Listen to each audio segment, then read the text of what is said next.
Hi friends, welcome to my channel. ఈరోజు మన ఛానల్లో చాలా ఈజీగా టేస్టీగా ప్రిపేర్ చేసుకుని ఒక 2 రకాల ఐస్ క్రీమ్స్ను ఇంట్లోనే ఎలా ప్రిపేర్ చేసుకోవాలో చూద్దామండి. టేస్ట్ అయితే చాలా బాగుంటాయండి ఈ ప్రాసెస్లో కనుక చేశారంటే. అంతేకాదు వీటిని చాలా హెల్తీగా ప్రిపేర్ చేసుకోవచ్చండి. బయట కొనకుండా ఇంట్లోనే వీటిని ఎలా ప్రిపేర్ చేసుకోవాలో చూద్దామండి. ముందుగా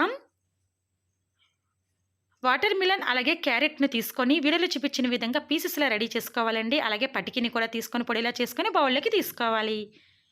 తర్వాత స్టవ్ ఆన్ చేసుకొని ఒక ప్యాన్ పెట్టుకొని అందులోకి కొన్ని వాటర్ని వేసుకొని 1/2 కప్పు సేమియా వేసుకొని దానిని బాగా ఉడికించుకోవాలి. అది బాగా ఉడికిన తర్వాత స్టవ్ ఆఫ్ చేసుకొని దానిని చల్లారబెట్టుకోవాలి. తర్వాత ఒక మిక్సీ జార్ని తీసుకొని దానిలోకి ముందుగా కట్ చేసి పెట్టుకున్న 1 కప్పు వాటర్ మిలన్ పీసెస్ను వేసుకొని పటికి పొడి ఉంది కదండి, దానిని తీసుకొని ఒక 3 స్పూన్ల వరకు వేసుకొని మూత పెట్టుకొని ఫోర్స్గా మిక్సీ పట్టుకోవాలి. ఇలా మిక్సీ పట్టుకున్న జ్యూస్ను ఒక బౌల్పై జల్లెడని పెట్టుకొని ఆ జల్లెడలో వేసుకొని దాని నుండి జ్యూస్ని వడకట్టుకోవాలి. ఇలా వడకట్టుకున్న తర్వాత మనకి వాటర్ మెలన్ జ్యూస్ అనేది రెడీ అవుతుందండి.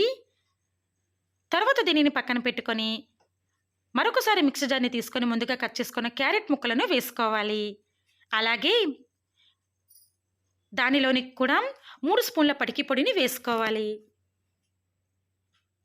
ఇలా వేసుకున్న తర్వాత దానిపై కూడా మూతని పెట్టుకొని ఫోర్స్గా మిక్సీ పట్టుకొని దానిని కూడా ఒక బౌల్లో జల్లెడని పెట్టుకొని వడకట్టుకోవాలి. ఈ విధంగా క్యారెట్ జ్యూస్ని కూడా తయారు చేసుకోవాలి. ఇలా తయారు చేసుకున్న క్యారెట్ జ్యూస్ని కూడా పక్కన పెట్టుకొని తర్వాత ముందుగా ప్రిపేర్ చేసుకున్నాం కదండి సేమియాని, దానిని ఒక బౌల్లోకి తీసుకొని స్పూన్ సహాయంతో ఐస్ క్రీమ్ మౌల్స్ని తీసుకొని ఆ మౌల్స్లోకి కొంచెం కొంచెం సేమియాని వేసుకోవాలి. ఒకవేళ మీ దగ్గర మౌల్స్ లేకపోతే టీ కప్స్లో వేసుకున్నా కూడా బాగుంటాయండి. ఇలా అన్నింటిల్లో సేమియా వేసుకున్న తర్వాత ప్రిపేర్ చేసుకున్న వాటర్ మెలన్ జ్యూస్ని గరిటెతో కొంచెం కొంచెం వేసుకోవాలి. ఇలా ఒక 3 వేసుకున్న తర్వాత క్యారెట్ జ్యూస్ని కూడా తీసుకొని మరొక 3 కొంచెం కొంచెం గరిటెతో వేసుకోవాలి.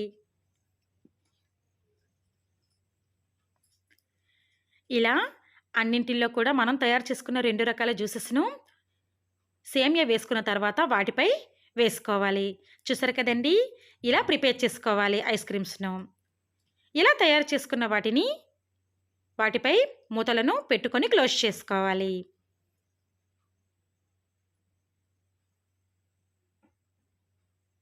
ఈ విధంగా అన్నిటిని కూడా ప్రిపేర్ చేసుకొని తీసుకోవాలండి.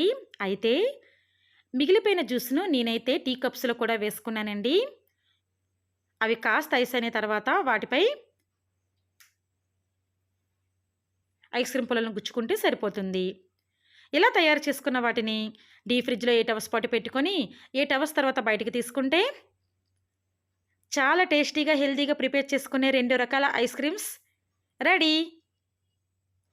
టేస్ట్ అయితే చాలా బాగుంటాయండి. ఇలా కనుక ప్రిపేర్ చేసి సమ్మర్ సీజన్లో పిల్లలకి ఇచ్చారంటే అస్సలు ఇంకా షాప్స్ వైపే చూడరండి, ఇంట్లోనే తింటారు చాలా టేస్టీ ఐస్ క్రీమ్స్ను. అంతేకాదు క్యారెట్ అంటే చాలా హెల్దీ కదండి, వాటర్ మిలన్ కూడా చాలా మంచిది ఈ సమ్మర్ సీజన్లో. ఇలా సేమియాని వేసి ఐస్ క్రీమ్స్ని ఇంట్లో ప్రిపేర్ చేసి వాళ్ళకి ఇవ్వండి, వాళ్ళు చాలా ఇష్టంగా తింటారండి. ఇంకెందుకు ఆలస్యం, మీరు కూడా తప్పకుండా ఈ ప్రాసెస్లో ఐస్ క్రీమ్స్ను తయారు చేసుకొని టేస్ట్ చేయండి.